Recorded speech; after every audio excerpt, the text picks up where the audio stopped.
Youth Congress മുന്നോട്ട് പോകും.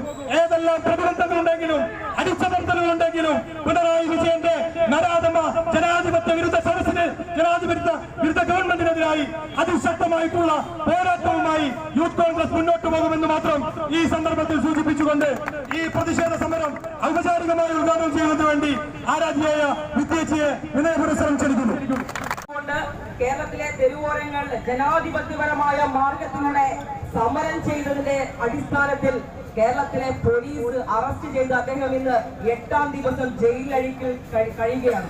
ഇന്ന് രാവിലെ വന്നിട്ടുള്ള റിപ്പോർട്ട്, ആ ജയിലിലെത്തി പോലീസ് യൂത്ത് കോൺഗ്രസ് അധ്യക്ഷനെ വീണ്ടും പല കേസുകൾ പറഞ്ഞുകൊണ്ട് വീണ്ടും അറസ്റ്റ് ചെയ്യാൻ വേണ്ടി നേതൃത്വം നൽകുന്ന ഒരു സാഹചര്യമാണ് ഇന്ന് കേരളത്തിൽ കണ്ടുകൊണ്ടിരിക്കുന്നത്. കേരളത്തിലെ പോലീസ് എന്ന് പറയുന്നത് പിണറായിയുടെ കൊട്ടേഷൻ സംഘമായി